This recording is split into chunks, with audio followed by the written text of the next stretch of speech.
And the crazy thing about money is, if you think about it, it takes the same amount of time and effort to make $1,000 as it does to make $1 million. Okay. Right? Yeah. And I know that goes over a lot of people's heads, but if you really think about it, if let's say I take a trade right now, not even with trading anything, but let's just focus on trading. I take a trade right now and I put 10 grand and I'm making 10%. That trade might take me 2 minutes, right? I made $1,000. Now let's just say I put in more capital in that trade. It was the same trade. I managed it the same way. I didn't let my emotions get in the way. I put in 100 grand. I made 10 grand.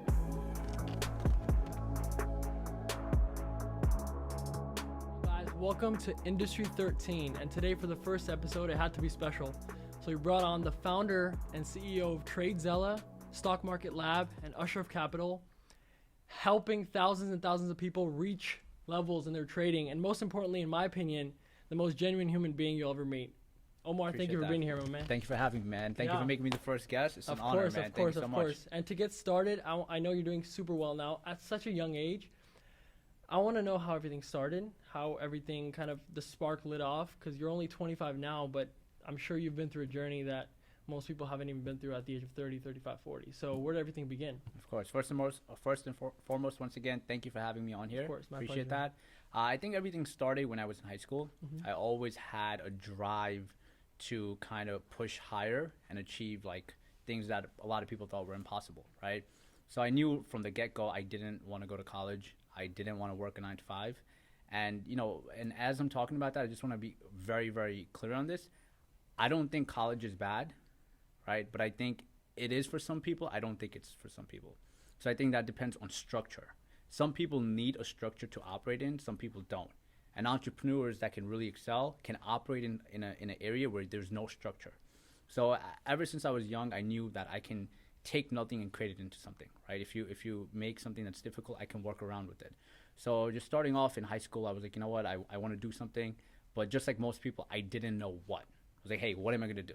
You know what I mean? So everything just kind of started from there. Okay, so knowing that you're not going to go to college, but at the same time not knowing what you're going to do, how did you get about that? Because in today, if I tell my parents, so if somebody else tells their parents, I don't want to go to college, like, what are you going to do? And what was your answer at the time, and what was going through your head? Okay, so it was, you know, starting off, first, I did go to college. I went for 3 semesters. Okay.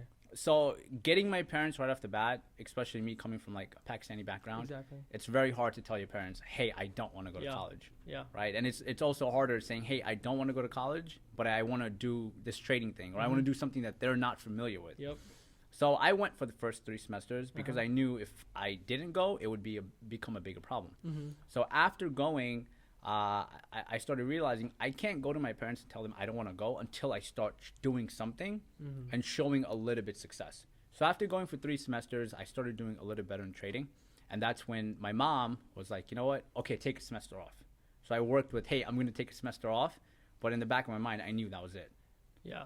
That's amazing, but I want to go back a little bit. Where did trading come into this? Because at first you didn't know what you were going to do, and now you're trading and making profits. So I feel like there was a transition there. And how did you get into trading itself? Sure. So I remember in high school, because I have an early birthday. My birthday's in January. Yeah. So as soon as I turned 18, right, when I was in high school, I went on Forbes.com. Okay. And I looked who made the most amount of money in this year. I forgot what year it was. Yeah. And the top 3 people were hedge fund managers, Okay. 1 point some billion, 800 million, 400 million. I was like, wow, what do these people do?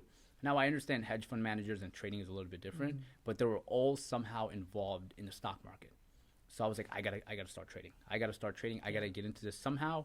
And I went in head first. And, you know, as a high school kid, you have so much ego. Oh, yeah. You don't know what to do, what not to do. You don't want to listen to anyone, and you think you know it all. So I had money saved up, and I went right at it at the market. Got it.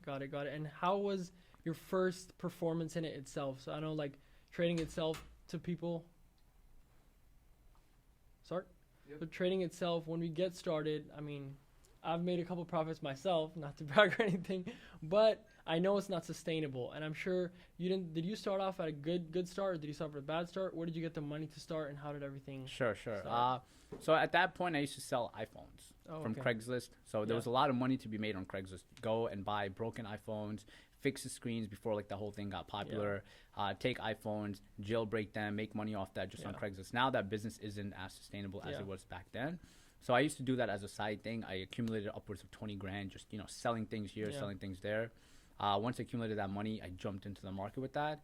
And when I started, I had beginner's luck. Took a 20K account to about 34, 35,000 in about a month and a half, 2 months. Right after that, everything went downhill.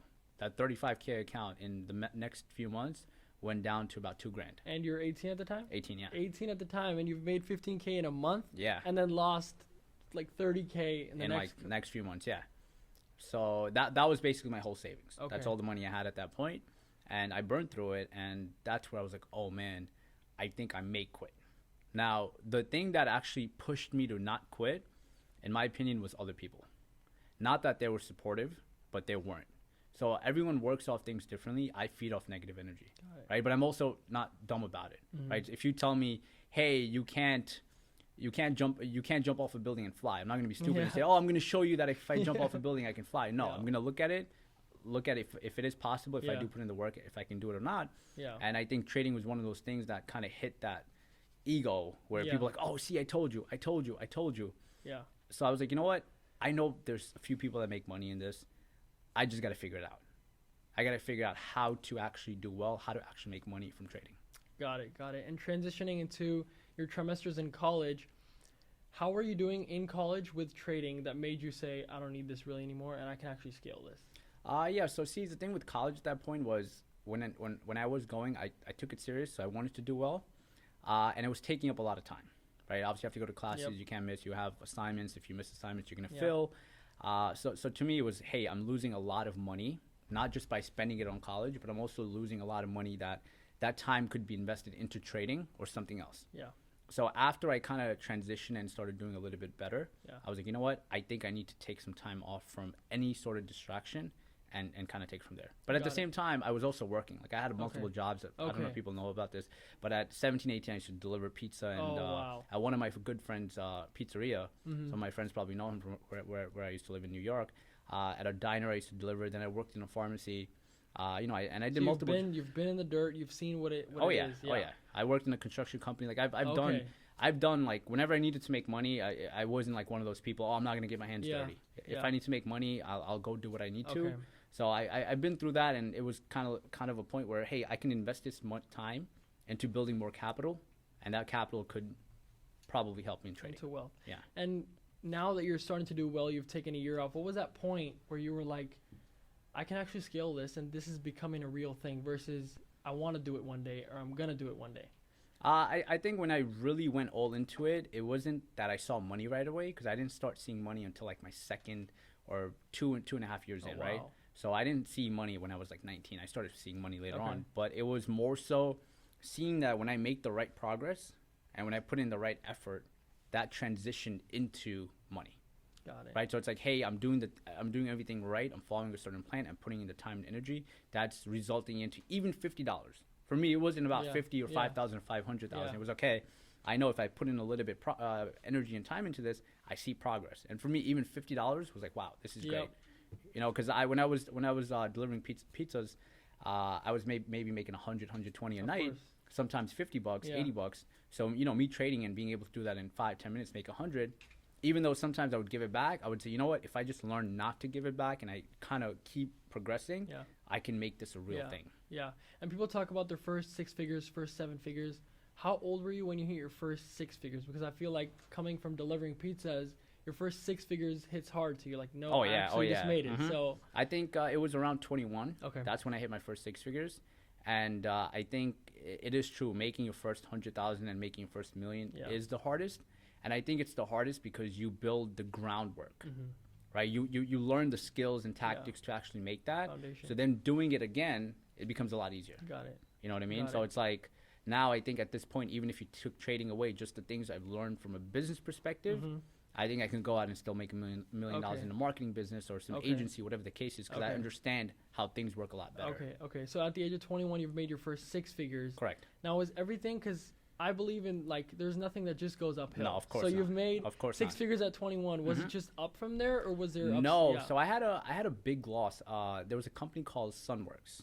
Okay. Right. I think at this time I just turned 22, because I remember it was like around March February. So I Yeah. think I just turned 22 at this point. I had close to $500,000 in my brokerage Oh, account. wow. Okay. And I went into this company called Sunworks or Sun Edison. I forgot what they were. Yeah. But they were like a solar company. Okay. So this is where I was like, you know what? I want to make $1 million off one trade. So a year ago, this stock was around $30. Now the stock was at about $1 something. So, you know, it's just human psychology. When you see something up here Yeah. and now it's down here, you're like, it only has to go up. Yeah. So I looked into this company and I somehow convinced myself that they were not going to go out of business. Yeah. So I took half of my portfolio, upwards of 211,000, Okay. and I put it into that stock. Okay. Right? I didn't go 211,000 right off Yeah. the bat, but it was like 50 grand in, 60 grand Yeah. in, 10 grand, 20 grand, upwards of having $211,000 built in. Yeah. Now, when I had that built in, that's where I was like, you know what? This is going to go up. I know when it goes to $3, like, you know, a lot of Yeah. times in trading, when people buy stock, they'll say, oh, if it goes to 3, I make this much. If it goes Yeah. to 5, so for me, I was like, oh, if it goes to 5, I'll make $1 million off one trade. Right? And I remember it was March or sometime around there. I woke up one day. I got a notification. It was like 7 a.m. or 7:30 a.m. Eastern time. Mhm. And the news was Sunworks has filed bankruptcy. I went in my account. The stock was at 2 cents. And I had probably a few grand left out of all that. I was like, oh my God. You know, and at that point, you know, you feel pressure where it's like, okay, was I lucky? Have I been getting lucky? Like, you know, you take one bad trade, one bad thing happens, and you start questioning everything. Then you're like, should I transition away from this? Yeah. What should I do? And I think at that point, I took about a month off because losing that amount of money was like, holy shit. And that was that all your money, or did No, that was about half of the money I had in my yeah. Okay. I got lucky on that because I had some positions in other stocks at that time because I was swing trading. Yeah. I think if I didn't have those positions, I would have went all in. I think I would have blown my whole account. And I think if I blew my whole account, maybe not, I think that would have been it. Because then it's like, all right, how do I, you know, get back there? So I think I got lucky there. And what age was that at? I think this is right when I turned about 22. 22. Yeah. So you're experiencing a lot through just a couple of the ages where kids are usually just kind of most of the time wasting their time. Yeah. And you've been through the ups and downs. And when is now from 6 figures to 7 figures, where is the ultimate game changer? When was that at? 7 was at 23. 23. So that's when I learned the idea of scalability. That's when I learned the idea of just, you know, with trading 1,000 or 10,000, it's just a numbers game. Cut out that you made 1,000 or 10,000, look at percentage. If I can make 10% with 100 grand and I can make 10% with $1 million, that money's just going to scale. Yeah. Right? So I think getting to that next stage in trading, from what I learned, it wasn't skill set. Because if you can make 100 grand, in my opinion, you can make $1 million. Right? Yeah. Now, obviously, when you go to 10, 20, 40, 50 million, 100 billion, and so on, there's different forms of trading because you can't just go into a position and take that large size. Yeah. But I think upwards of a few million, it's relatively the same. Same thing. Okay. So I think it had everything to do with mindset. Okay. Right? Because numbers is just something that scares us. Right? If you go to someone and you say $1 million, they'll say, holy shit. Yeah. If you say 100K, they might not say holy shit. And the crazy thing about money is, if you think about it, it takes the same amount of time and effort to make $1,000 as it does to make $1 million. Okay. Right? Yeah. And I know that goes over a lot of people's heads, but if you really think about it, if let's say I take a trade right now, not even with trading anything, but let's just focus on trading. I take a trade right now and I put 10 grand and I'm making 10%. That trade might take me 2 minutes, right? I made $1 grand. Now let's just say I put in more capital in that trade. It was the same trade. I managed it the same way. I didn't let my emotions get in the way. I put in 100 grand. I made 10 grand. You see what I mean? So and now even when you look at the billionaires in the world, they have the same time as us.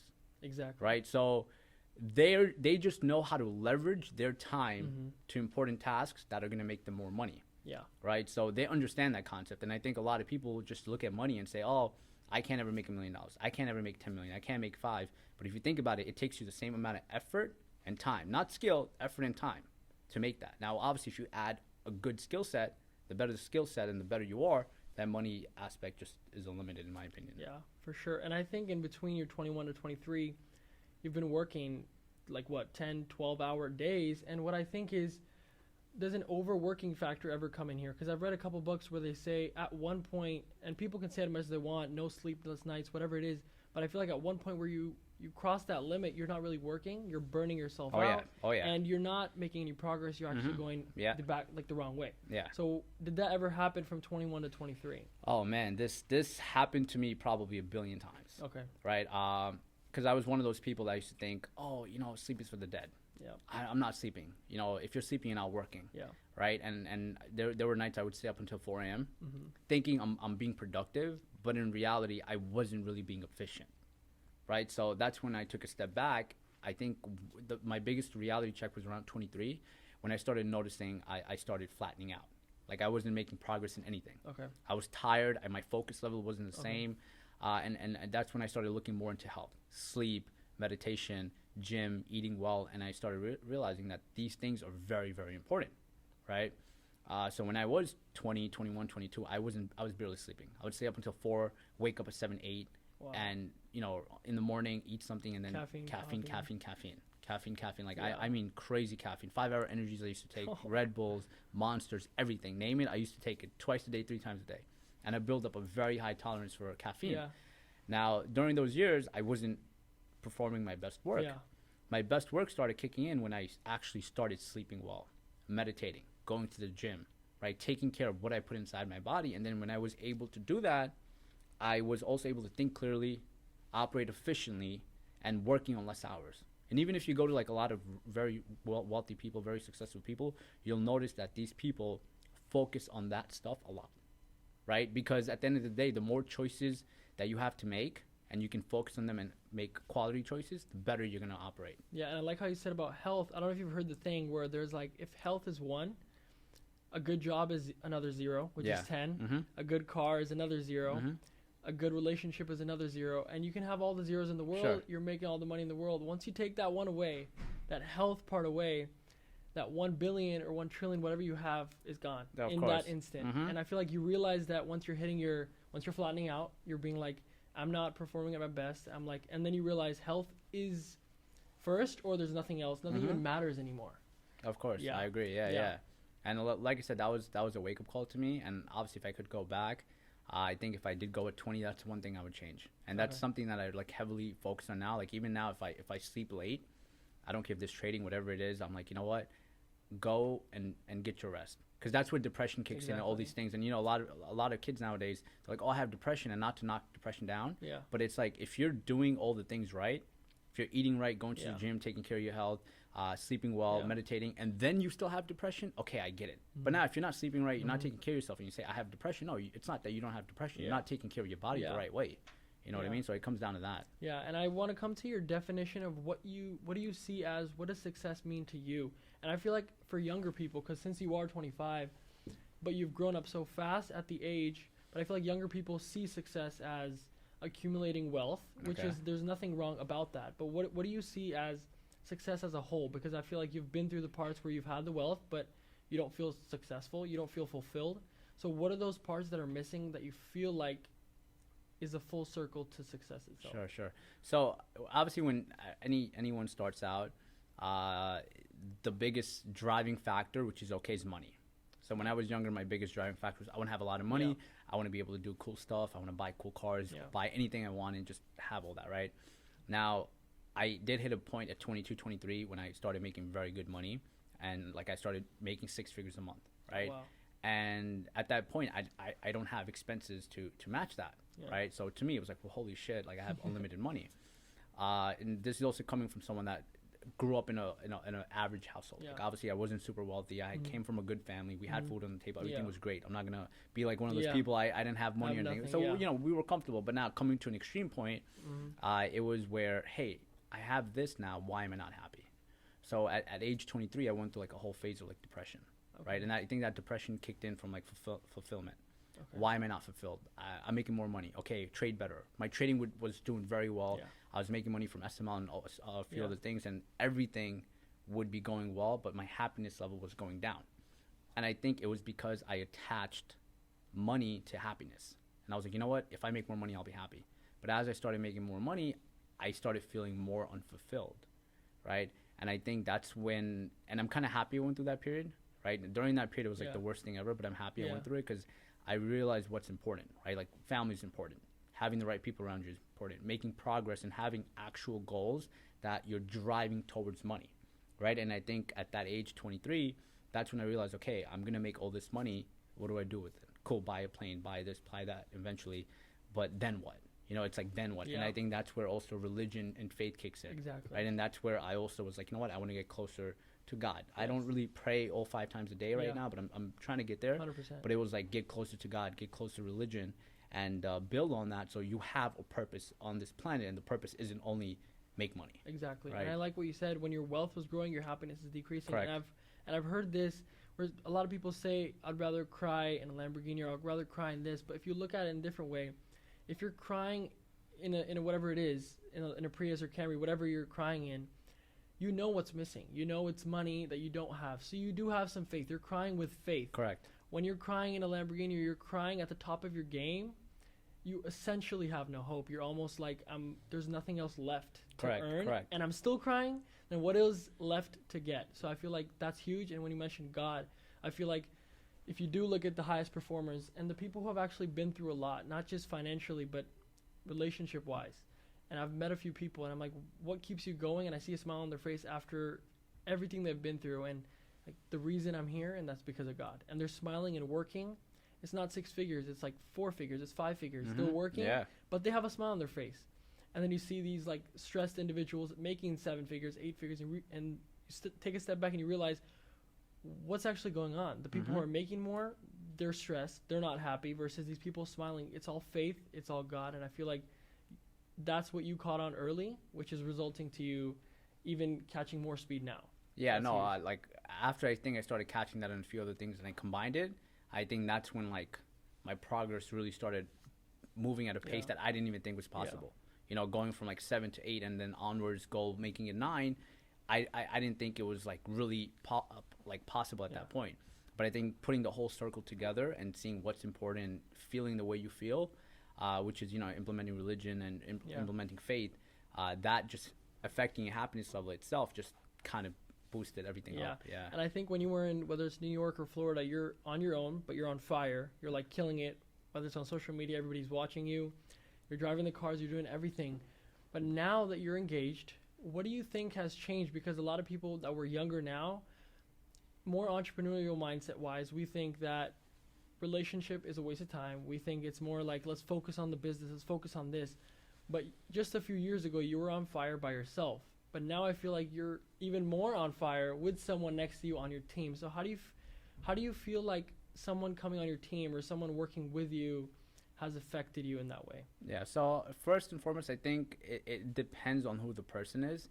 I think if you have the wrong person in your life, be it a girl, a guy, whoever it may be, even a business partner, I think that automatically becomes a distraction, right? I think for something to not be a distraction, your goals have to align with that person, right? Because I see a lot of, like, when I was younger, my whole thing was, I don't want to get married till I'm 30. I don't want to get married till I'm 35. I think it's a waste of time, yada, yada, yada, which to one sense is true. But on the opposite aspect, if you have the right person, in my opinion, that has the same goals and values and everything aligned, I think it just kind of gives you that boost and gives you a stronger core circle. And I think having that stronger core circle and sharing it with someone is a lot better than doing it by yourself. But however, you shouldn't just go out randomly and just pick anybody and say, oh, I need a strong core circle. I need someone by my side so I can perform better, right? But it has to be that right person. And I think you have to let it come to you. You know, for me, I think for years it was, like I said, I don't want anything. I don't want to be with anyone, blah, blah, blah. It's a waste of time. But after being in a situation, right, and being engaged like I am now, it was honestly like the best thing ever. Wow. Yeah. So you would rate that as the best part of your career or the best part of your life till date? Yeah, I think it's very fulfilling, and like I said, with the right person, it's very fulfilling, especially if you and that person have the same goals aligned, and it just makes the whole process a lot better and funner in a way. Yeah, you know? For sure. And so now that you have your goals aligned, you have plans set out for 5 to 10 years, you feel more confident that you have someone by your side when everything breaks down. So now that you are 25, what are you looking towards in the future, like moving towards financial wise? Because I feel like you're already killing it, but how much more can you kill it, and how much more do you want versus not stopping but settling down for family comfort, relationship comfort, and stuff like that? Or do you think they can both align and actually at the same time go together? I think they both align, but you need a balance. I think you need a balance with everything. And I think up until before I was engaged, I didn't have a balance. Okay. I was too tilted towards work, right? And I think that's also where burnouts happen. That's also where you stop enjoying certain things, right? Yeah. Yes, progressing and working and all those things are cool, but I think when you have that fine balance of family or someone by your side, I think that balances things out, and that balance actually makes work and everything more enjoyable, and you start making more progress. And that's coming from me, where I've been through that experience, which I'm going through right now. And I think having that is very important. So you want to have that balance, and that balance is actually going to help you stride further, right? And just taking it from there, I think would be a good thing. For sure. And I feel like a lot of people's whys, or the reason why they do something, comes out early. In your case, what is the I know you said that negativity is your reason, but I feel like today, why are you still coming to the office? Why are you still doing trades or helping people? So what's your total reason to why you're doing what you're doing today? Sure. So I think obviously before it was just money. Yeah. It was purely, hey, how can I make the most amount of money? I think now there's a combination of things. Number one, freedom, right? I want to have ultimate freedom. Like if I want to get on a plane right now and go to Hawaii, I want to be able to do that and always be able to do that. Second, it has a little bit to do with the idea of just, being able to provide for people around me, being in a situation where I am, and just progressing. I think it has a lot to do with progress. If I'm stagnant, let's just say, even if hypothetically I was a billionaire right now, I still wouldn't stop working. And even if you look at the most successful people in the world, they keep working. Yeah. That's why when you hear certain people that say, oh, if I had $1 million, I'd retire. Why? Because they don't have that work ethic or drive or passion to get to $1 million. The people that do, they keep going. And I think the third thing is just my ultimate goal in life is to be able to provide for people back in Pakistan. Like I want to build schools. And the reason for that is I wasn't born in America. I was born in Pakistan. I came here when I was 5. And, I look at things from this perspective where at the end of the day, if you're in America or you're in certain countries where you have opportunity to excel, you're way more fortunate than other people, right? And if you're in that situation, in my opinion, it's your job, it's your duty to help people in situations that they can't really strive in. Because if you're in a country like Pakistan, right, there's very limited opportunity. Now, being in America, I'll be honest, 90% of the stuff I complain about are bullshit. Yeah. First world problems. First world problems. Like there's a few things going on with Tradezella right now, like Ashraf Capital. So I always say these are good problems. Exactly. I'd rather be in a situation where these are the problems I'm dealing with than to be in a situation where I can't provide for my family. Exactly. I can't put food on the table. Exactly. Right? So everyone has problems. So it's like looking at things from that perspective and just saying I'd rather have this problem and deal with it than to have that problem that other people do, and just being grateful enough to know that we have opportunity and we can excel and not to take it for granted. Yeah, and every time I meet you, you always say you can't complain because you already know that whatever I'm going through, I'm grateful that I'm going through it. Exactly. And every time whenever you're going through a problem, and I've seen it myself too, and you zoom out, so what am I actually complaining about, or what's actually happening? You're like, this is nothing. This is just we're in a cup of water, just drowning in a cup of water, and then you look at the other side of the world and you're like, what am I even complaining about? So what are your thoughts on actually, because I'm sure you've traveled a lot and you've been to different countries, whether it's third world and you've been to the higher class countries. What are your thoughts on having to get to see that? Because I feel like in today's world, whether you're more educated now on this topic, but I feel like younger people get caught up in these complaining or getting caught up in these problems. And I don't know if you know, in the United States of America, the suicide rate is actually in the top 10, which is ridiculous because looking at the opportunity and the quality of life here, even if you're broke, you have a better quality of life. Correct. But the fact is that suicide is the highest. That just shows the lack of gratitude. So what are your thoughts, and what do you say to people who haven't seen that, and how important is travel to you? I think if you're going through that and you can travel, I would highly recommend traveling, because I think when I traveled, it opened up my eyes a lot. I think the biggest eye-opener for me it was the same year I went to Dubai and Pakistan. Okay. Right? You're going to a very rich country, and then immediately you go to a third world country, right? So right when I did that, and where I'm from in Pakistan, we live in a village, right? My mom and dad, they're both from like villages. So it's like when I go back home, like when I have been there 5 years ago, that's where we went. So experiencing that and seeing, what I've noticed was people were so much happier. And these are people that their only goal is, make money, eat, and then just be happy. They're not trying to go buy a Ferrari, not trying to go buy a Lamborghini, none of that. It's just survive and be happy, have family, and have everyone close to you. And the problems they went through were real problems. Like, hey, you know, I can't, I don't have enough money to go get medicine. I'm sick. You know what I mean? Yeah. Or I don't have enough money to eat.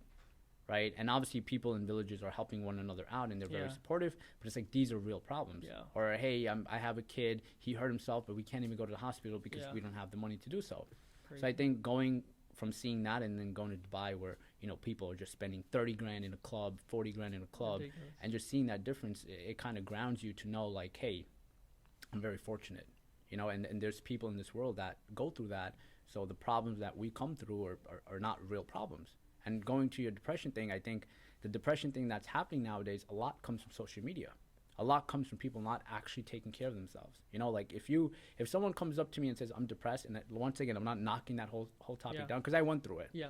Right. Are you doing the right things to get out of it? Like it comes down to also being aware of your situation. You know, people I think aren't aware of their situation and how blessed they are.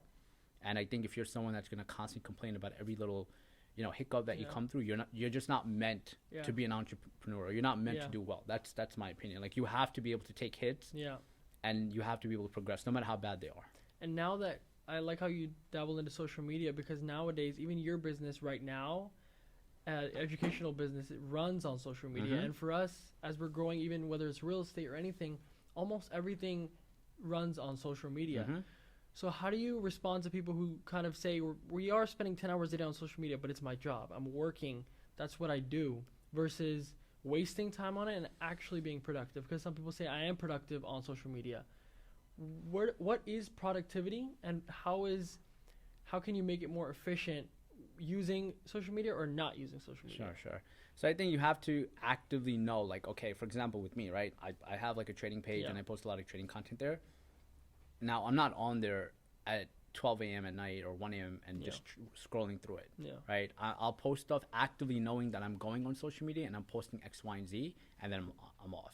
You know, like I know when I'm going there. Now, with some people, you'll notice, like if, let's say, all cameras are off, me and you are sitting here, we're not talking, the first thing someone's going to do is go on their phone mindlessly. That's where things start getting bad, because now you're not aware of your surroundings, you're not knowing how to communicate with people, and that's actually affecting your subconscious mind more than you know.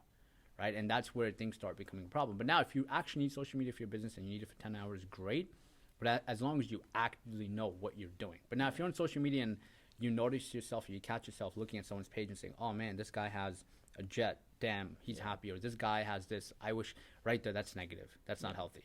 So I think you have to actively know what you're doing and be able to create that little space. And for me, actually, social media myself was kind of the key to seeing what life could be like. Correct. Versus the other way around where it's negative. Because if I were to not have social media or not have connection to the world, I would still be, not that my parents are wrong or anything, but I would be on the path that they put me on. But when I got to see that what are the possibilities, and not exactly compare, but see if they can do it, I can do it. You know what I mean? And see that the potential is the same. We're living in the same world. And going back to, in Pakistan, everyone's happy. And Dubai, whether it's America, everyone's stressed, but we're all in the same world. Sure. Worrying about different problems. So I feel like that's huge. And I feel like going back to like the college part, I wanted to see, because when you say it's not for you and it's for you, in today's world, do you think college still has a function itself? Should it be considered an option? Because even in today, you have to go. It's not even an option to say no, because it's not politically or economically or socially right to just not go. So what is that barrier between going and not going? I think it, number one, comes down to you, right? Like this is something that I kind of learned like in the past few years, because originally I always thought college is a scam, college is bad. But I think it comes down to you, and you have to understand, like, for example, if let's say you're 18 and you're like, I don't want to go to college, great. What are you going to do? Yeah. And if you're like, oh, I don't know, I'm going to stay home and play PS5 all day, okay, great. Like that's not an outcome. Yeah. But now if you're like, okay, I'm going to go work here, I'm going to work there, I kind of have a plan, even though it doesn't have to be a perfect plan, I'm trying, great. Then it's like, okay, you can take a break away from college. Second thing with college, I think when you do go to college and you do want to go, you have to go with the proper intentions. Like, okay, I want to go to college to be a lawyer.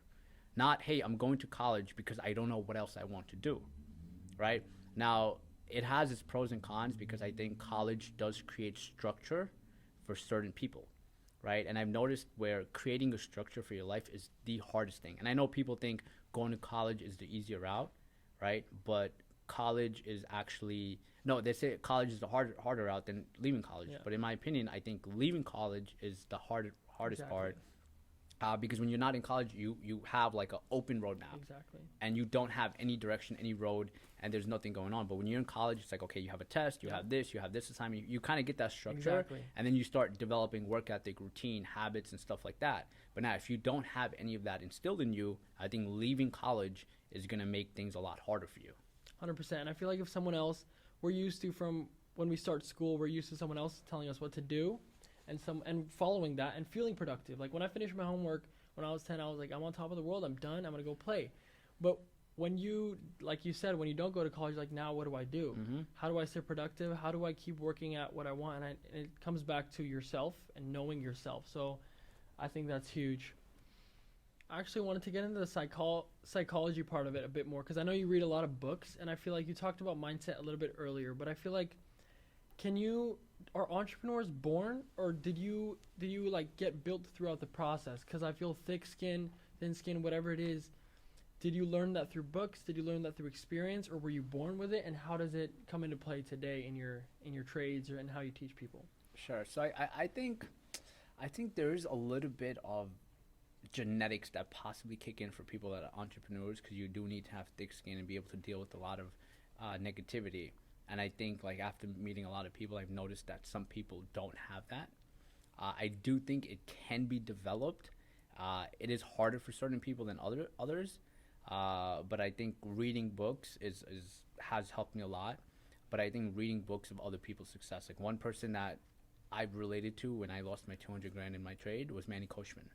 A lot of people obviously know about him. But I remember I read something where when he was 21 or 22, he lost 200 or 300 grand from some mobile gas station deal. And he's like, that's the best thing that ever happened to me.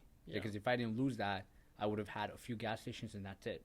But after that happened, I lost all my money. I went into real estate. So it's like when you read other people's stories, you kind of connect with it, and you have to like look at it from your perspective. Same thing with Elon Musk. He's the second richest guy right now. But what a lot of people forget is in 2008, 2009, or something around there, all three of his companies were facing bankruptcy. I remember one of his kid died. He was going through a divorce, and he was going through like a financial meltdown. Like, he had like so many severe problems at that moment that I think the average human, if they went through that, they would have collapsed. Now he went through all of that, and now he's where he's at, right? So I think we have to be able to connect with people and say, you know what? Yeah, I want to be worth $1 billion. But okay, what has $1 billion went through? Can I go through that? Most people can't. So it's like when you do go through these problems, you have to say, you know what? That guy went through this guy went through that. This is part of the process. And you have to be able to deal with those problems the right way. Yeah, and I know you talked about your depression, how it was one of the best things that happened to you. Were there any other moments where you were like, back then you were like, oh shit, but now you're like, those are one of the best things that happened to me? I would say that would be one of them. Losing that 200 grand, because I think when I lost that really kind of grounded me a little bit and showed me that, hey, money doesn't cry over you shouldn't cry over it. And there's probably a few more, just nothing's like kicking in my head. There's a lot of, whenever something negative happens, I just disconnect from it. Like I do it, I get over it, and I disconnect from it. And how's your response to losses changed today? Like, I'm sure obviously the losses aren't going to stop, right? They don't stop at any point. You're going to come to a point where you're going to lose 100 grand later, or it's going to be in some other thing, or it's relationship, whatever it is. How has your dealing power changed, or how do you deal with it differently versus when you weren't as experienced in losses? I think before I would think more with emotion, and I would take things personally. Right, when I lost my 200 grand in the trade, oh man, everything's out to get at me. Oh, I just have negative energy around me, or God doesn't want me to do well, or whatever the case is. Now it's more so, okay, look at it from a logical standpoint of view. Okay, I lost X amount of money. I know what I'm doing. I know I'm trading. So if I go into a trade and put 100 grand and I'm playing, let's say, options, and it doesn't go my way, I can lose 100 grand. So I'm more aware of certain things I do. Now, for example, Tradezella is a prime example. So Tradezella was supposed to launch a lot earlier than it actually is launching. And that has a lot to do with the way the project has been managed, the way the development team was working on it. And, a little bit of the blame goes to me, and a little bit of blame goes to a few other people, but I can look at it and say, oh my God, this sucks. I lost X amount of money. The project got delayed. I lost the opportunity cost. Or I can say, you know what? Where I am now, let's figure out how to move forward. You know what I mean? And that comes down to just reorganizing your brain and your mindset and how you think and view stuff. And now I just look at stuff from a logical standpoint of view. Me worrying about Tradezella or a problem isn't going to make it better. Why take the energy and put it into that problem, but take the energy and put it into a solution? And you talked about Manny Koshman earlier. In his book, there was a part where he was like, when you're playing big number real estate, whatever it is, you make $5 million, you can lose $5 million. Mm-hmm. So someone asked him, he's like, what do you do on nights where you lose $5 million? He's like, nice cigar. You know what I mean? Like, you can't let the failure eat you alive. You can't, otherwise it's long term. And it hits you long term, and then it affects you long term. So that's super important. And I feel like transitioning into relationships and stuff like that, where you said, do you see yourself ever feeling hopeless while someone on your side? Because I feel like when you're on your own and when you're alone, and I'm sure you faced that before when you said you were on depression, when you can get caught up, especially when you're going through a lot, but because you're by yourself. But now that you have family by your side, and now that you have your fiance by your side, do you feel like, is there anything in this world that can actually make you really, really sad? Or is it... I mean, it's hard to say if anything can actually make you really sad until something happens. But like I said before, having that person or strong support system by you definitely makes things a lot easier, because now you have something or someone to fall on and someone by your side, whereas before, it was just you in your head. You know what I mean? So now it's like when you have, like I said, have that proper support system that can guide you the right way, that definitely makes the process a lot easier and a lot funner, if you want to say. And I was at your engagement party, and everyone seemed so happy and so proud of you. So I just wanted to see what your parents' reaction to what you were doing back then versus how do they see you as what you're doing now? So my dad, my mom too. My mom was supportive. Okay. But she wasn't okay with me leaving college and doing everything. Okay. She was not at all. Like, she did not want me to. And she fake believed in me. Okay. Like, she gave me the support. Like, yeah, you'll do it. But I when you can tell from a parent where they're kind of scared. So I know when I left college, even when I was doing a little well with trading and everything, she was still scared, because it was like, Daisy's mindsets where, he doesn't have a college education. What if things go bad? And she would always tell me, what if things go back? What are you going to do? What are you going to do? So, but she showed support. And my dad, on the other hand, with him, it was a little bit different because he's a pharmacist. So his whole background is just education. You need education, which I agree. Education is important, but education is different than going to college.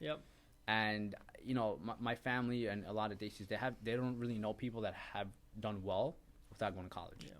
So for my dad, it was always, if you don't have a college education, you're going to fail, you're going to fall.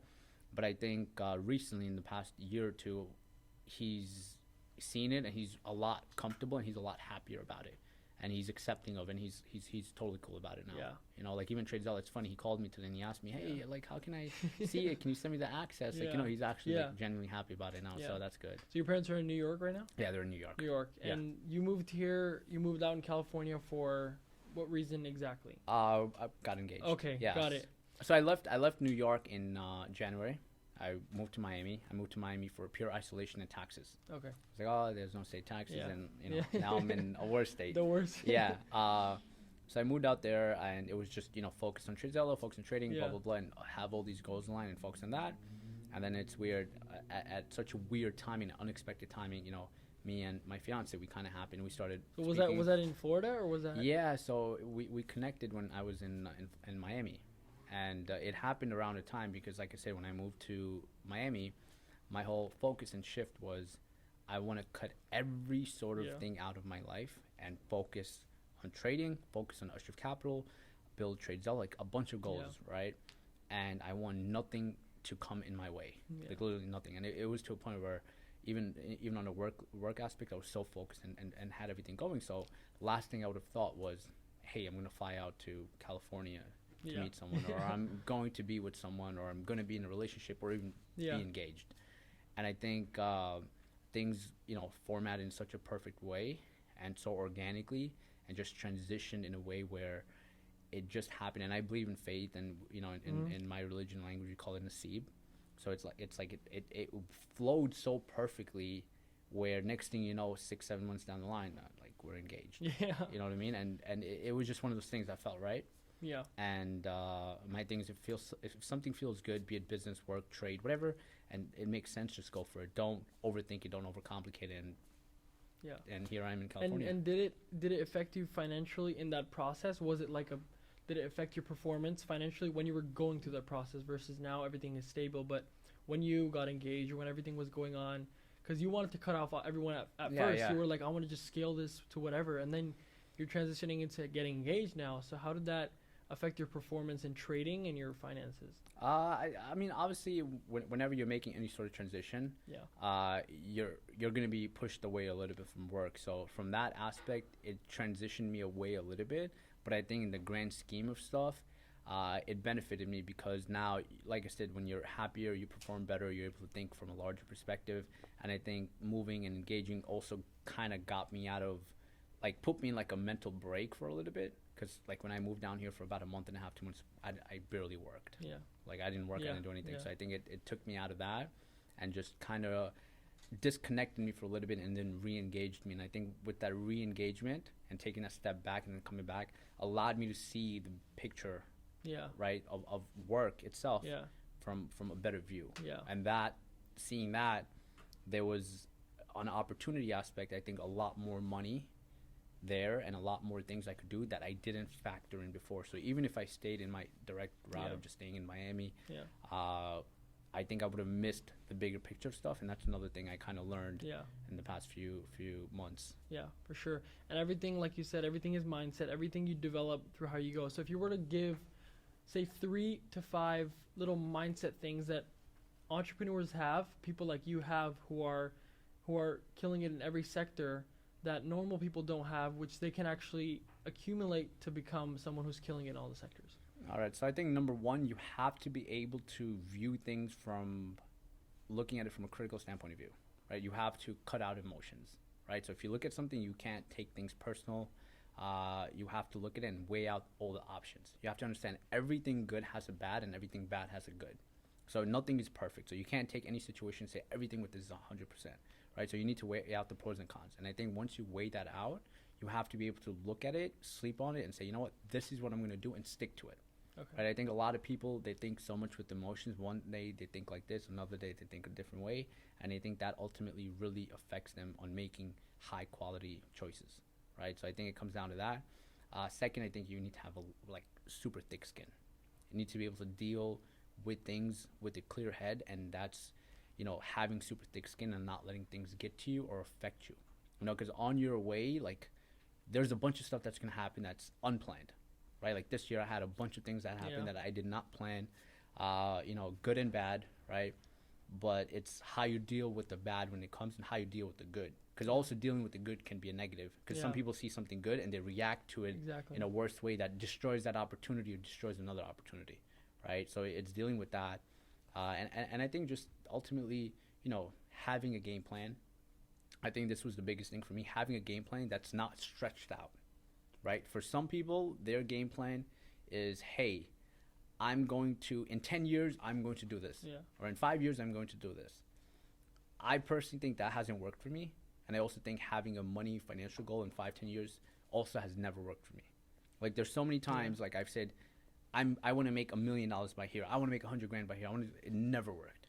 But I think when I flipped my mindset on saying, you know what, I want to make the best product or want to do this at the best capacity I can, I surpassed those numbers, right? So even like, let's say Tradezella, I can sit here and say, hey, I want to make X amount.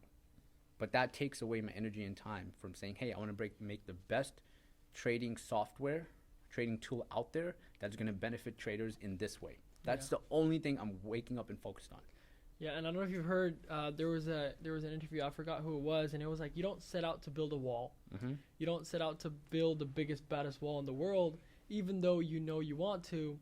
You take a brick and you want to lay it as perfectly as a brick could be laid, and that's back to your point where I want to make 5 million. No, I just want to make the best software, which is going to result in not 5 but 50 million. Correct. And it was like, you can lay this brick as perfectly as a brick could ever be laid, and soon you have a wall, and it's the strongest, best wall you've ever seen in your life.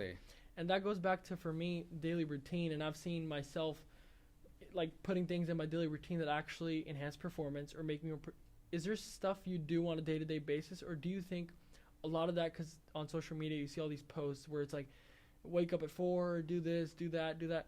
Do you think there's like something you need to do, or is there Is there like you work with what you have and it's up to you basically? I think everyone operates differently, and I learned this along the years.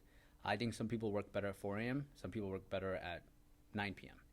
I think, even when I was 19, 20, I used to go on YouTube and billionaires' routines. Yeah. Oh, this is what billionaires do. Oh, this is how I can be a billionaire. No. Figure out what works for you, right? What I learned about me, and I'm grateful to be able to do this, there's some days I feel like I can work for 15 hours, and some days I don't want to work. Now, if the days I don't want to work, and I'm like, you know what, I have to be up at 4, and I need to work from 4 to 12, I'm forcing myself to work, and I'm not going to produce high-quality work. But now, if like the day I feel like I can work 16 hours, eliminate everything else, and enhance it, right? And there are days, even weekdays, where I don't want to work. Then there's weekends on a Friday or Saturday I feel like working. So for me, it's however I feel, utilize that as much as possible and take it from there. I think all these things that people focus on, have this routine, have that routine. I personally, I just think it's nonsense. I think it's these things are created for you to avoid working on the actual work itself. So you don't have something that you follow every single day that you do, say like this breakfast, gym, whatever, like everyone says in order. I tried it in Miami and it was great, but I still like, because you know what it is, some days you're going to wake up and you're going to feel different than other days, and that's okay. Now, obviously, your goal every day is to push and try to do the best you can, but it also comes down to what works for you. You like, for example, 5 a.m. You don't have to wake up 5 a.m. to be successful. Like, I know people that wake up at 10, 11 a.m. and they do well. Like, there's days I wake up at 10, 11. You know what I mean? And I'll work starting 4 and 4 to 6 or 4 to 8. I'll get more work done than the person does waking up at 5. But if you work great at 5 a.m., get up at 5 a.m. So I think it works. It depends on what works for you. And that took me some time to figure out, because I would always look at this guy and that person and this person. I would say, okay, who is making so much money? I need to do what he or she does. And it's like, no, that's what works for them. It doesn't work for me. It comes down to efficiency and how you're using your time. Versus, exactly. Like you say, on average, how much do you think you work a day of solid work? I think now a lot less than before, but it's weird. I think on a financial point, I'm making the most now than I did before. That's a perfect example of you. Like you said, everybody has the same amount of time to make X amount of money. Correct. So now you're saying you're working even less, making more money. So now it comes down to efficiency and how you're using your time, which is become more efficient over the years. And I think that point comes to leveraging your time, right? Leveraging it into like high quality things. And then I think when you can look at something from a bigger picture, you start realizing you don't need to work 10, 12 hours a day. You can work 4 hours, 5 hours, depending on whatever you're doing. And if those 4 or 5 hours are going into actually leveraging your time and leveraging the right high quality tasks, they're going to produce the most amount of results than anything else. 100%. And this year that everyone has been, it's been a chaotic year for everyone, but in 2020, is there anything that you had to pivot or change across? Because I know just at the beginning of this year, you were in Miami, right? Yeah. So now from Miami to California, you've had like the year of your life, just going all over the place. What do you think this year has made you learn from, or what do you think that, how has this year affected you? Because a lot of people, whether it's losing their jobs, whether, I don't know if you know, Elon Musk was 27th richest person in January, and he's the second richest person right now. His net worth grew $100 billion in 10 months. So how has that affected you? How has this year affected you financially and mental, like mindset wise? I think financially, thank God, the past few years, every year has been going better and better. I don't know if the pandemic has really affected anything, because, from a trading perspective, I did take a big trading hit back in like March, April. So that affected me a little bit, but I think, and I'm grateful to say pandemic really financially hasn't really affected me, and thank God for that. But from a mindset aspect, number one, just, anything's possible. Don't be closed off to certain things. Like I was closed off to, like I said, getting engaged or being married, right? Going into this year, I was locked up into that, and I thought, hey, I won't be able to enhance to the next level, because if I am engaged or if I am in a relationship, it's going to mess me up. But I think that's where it's like, it's kind of like the saying, never say never. You know what I mean? I learned that, and just the whole idea of like, literally anything is possible. There's so many things that have happened this year, negative and positive, that I would have never thought would have happened. And they've happened, and I'm grateful that they happened, because now I can understand and learn from them, which I did, and just see them from a wider perspective. And today, not that we know whenever this is going to end, but there's a lot of people in a confusion of mind, and they're stressed because they're like, are my kids going to go to school? Am I going to go back to my job? Are we going to take our masks off? Or how are we going to get out of this? And how are we going to mentally prepare from this as a family? Because as business people, we grow through this, but I feel like average people, they struggle with this. So if you were to give a tip or advice to someone to kind of take your mindset of how what's going, because you take it as a positive, like anything is possible. We can grow through anything. But if there were certain points that you would give people who are really uncertain about the next year, like is everything going to be normal next year, or what's the deal next year, and how can we, rather than go downhill next year, we can grow?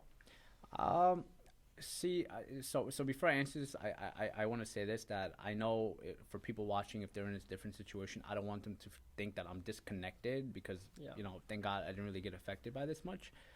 From a financial point of view, obviously family and all this is a little bit different.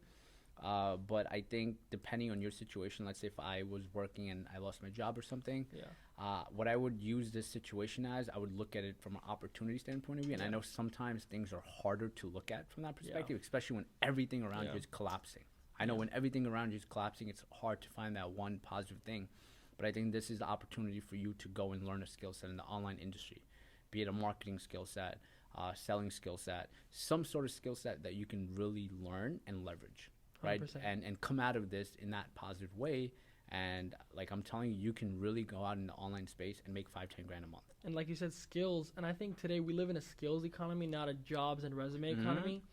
If you have world-class skills today, you cannot be shut down. Someone's going to want you for something. Someone's going to need you to do some sort of work.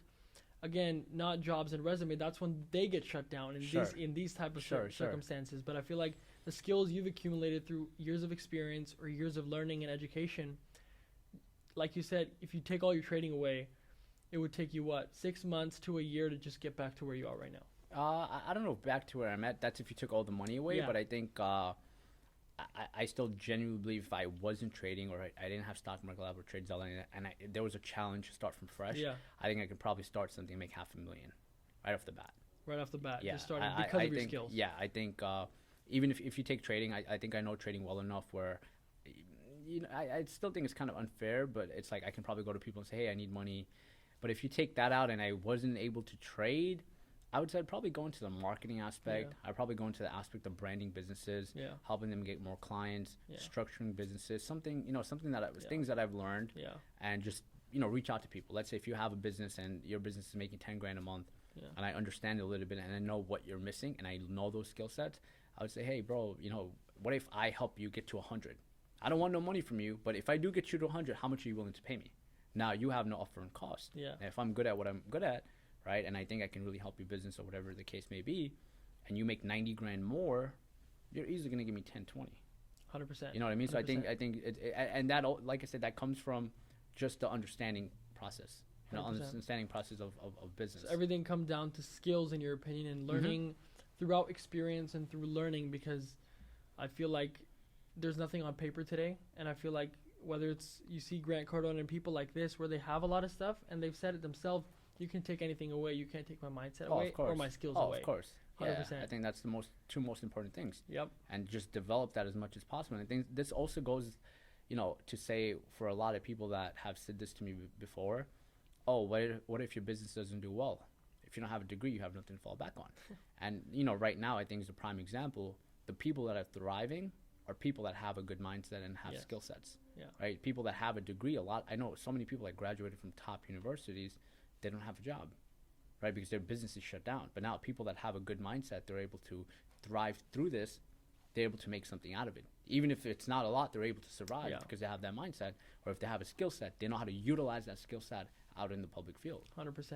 And that's transitioning into financial success in a time where the world is flipping around. And I like to look at it like when people lose money, they say, I've lost money, or the money, like if you see a lot of people are jobless, so the money's not there. But I feel like money's just moving around. So if Elon Musk did gain $100 billion in net worth, and a lot of people lost their jobs and don't have money anymore, well, that money just transferred into someone else's pocket. Oh yeah, 100%. Right? Yeah. Right. So from so many people had this money, they didn't lost it, just got taken away. Correct. With someone who is much more 100%.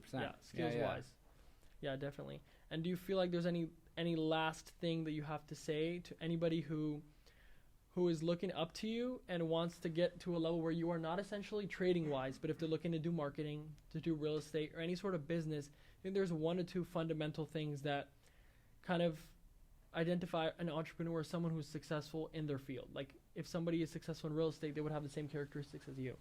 I think depending on where you are in your career, I think it comes down to one simple thing, and that's focus. Focus on one thing and be the best person you can in one field, right? Don't, like I see so many stuff on social media that says you should have 9 streams of income. Yeah. Yes, the people that have 9 streams of income are making 10, 20, 30 million from one skill set, and then they have to take that money and park it somewhere, and that's making them multiple streams of income. Now, if you really want to grow in something, right, focus on one skill set. Let's say trading, right? Because the concept is if you focus on trading and it takes you 2 years to make 10 grand a month, now when you make 10 grand a month, why not scale that to 20, 30, 40, 50? It's going to be easier for you to scale that to 20, 30, 40, 50 than it is for you to say, you know what, I'm making 10 grand from here. Let me go learn a new skill set and make 10 grand again. Now that may take you a year, 2 years, and then now you're at 20 in 4 years. Where in 4 years, if you focused on that one skill set, you could have made 50, 60 grand, and the extra money you have, park it in real estate, park it in dividend stocks, park it in high growth stocks, and let that money work for you until you're like, you know what, I want to transition out of this. So develop a skill with high focus and become the best at what you do. 100%. So I think we can end right there, and thank you so much for being here for the first episode. And I think thank you, man. I think this is gonna be huge. Thank you, man. Appreciate it. You're just getting started because it doesn't look like you're 25. Bro, same to you. This is your first podcast, and honestly, it's like I've done podcasts before, and this is like does not feel like your first time. You're the whole conversation flowed perfectly. It like just flowed amazing. That means a lot, and I feel like when you look at it as you're 25 and you look at it zoom out and people are getting started at 30 or 40 or 60, dude, if you're at 25 and you're here now, there's only the moon where you can go. So I feel like there's no limits, especially for you. And I feel like everyone that you're inspiring, thousands of others, and now hundreds of thousands to be and millions to be. So I feel like we're on the right road. So I feel like thank you guys so much for joining us today at Industry 13, and we'll see you guys in the next episode.